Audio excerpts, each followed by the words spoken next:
Olá, graça e paz. No segundo livro de Crônicas, no capítulo 20, temos o relato de uma guerra que foi lutada pelo rei Josafá. Josafá era um rei de Judá, filho do rei Asa. Judá ficou a continuidade, da dinastia de Davi. Portanto, ele era um dos descendentes de Davi e foi um bom rei.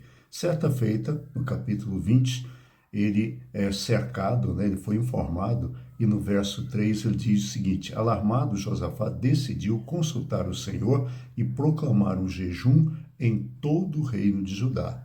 Senhor, Deus dos nossos antepassados, não és tu o Deus que está nos céus? Tu dominas sobre todos os reinos do mundo.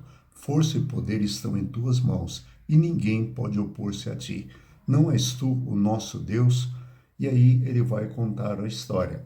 É que os amonitas e os moabitas resolveram que iriam expulsá-los da terra.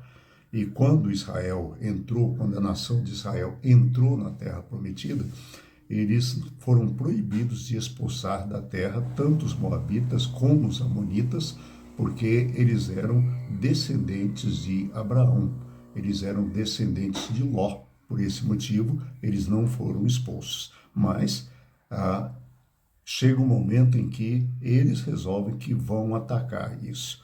E o desfecho da história, dessa oração que o rei Josafá está fazendo, no verso 12 ele diz assim: ó Senhor, nosso Deus, não irás tu julgá-los? Pois não temos forças para enfrentar esse exército imenso que vem nos atacar.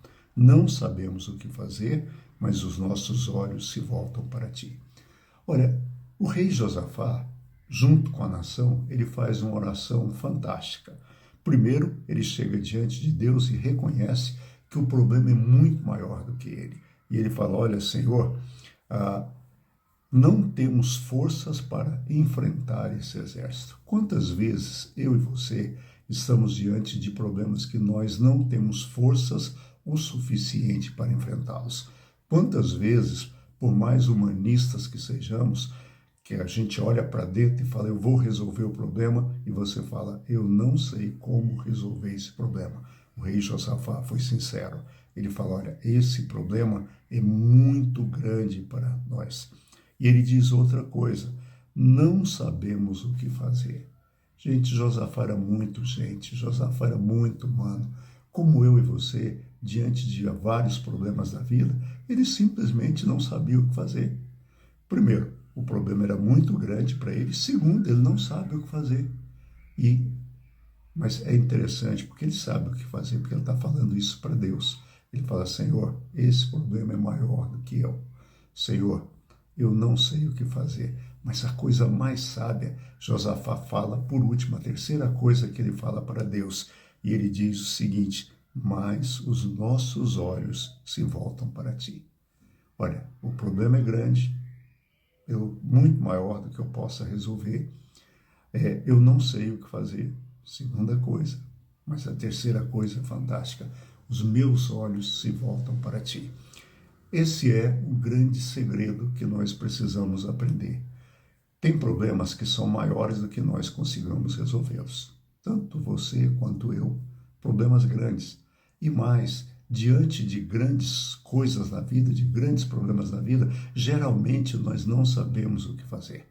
Nós não sabemos o que fazer. Por isso, a grande sabedoria é voltar os nossos olhos para Deus. Quando nós olhamos para Deus, nós temos paz, nós temos alegria e nós recebemos a solução desses problemas. E aí, o que acontece no final é fantástico. Josafá não lutou essa guerra. Quando começaram a cantar e entoar louvores, o Senhor preparou emboscada contra os homens de Amon e Moabe. E aí o que aconteceu? O Senhor deu vitórias. Por isso, quando você tiver grandes problemas, reconheça. Quando você estiver diante de problemas que você não sabe o que fazer, reconheça. Mas olhe para Deus. Que Deus nos abençoe. Amanhã, Renato estará com vocês. Eu volto na sexta-feira, se Deus quiser. Até lá, um abraço. Fique em paz.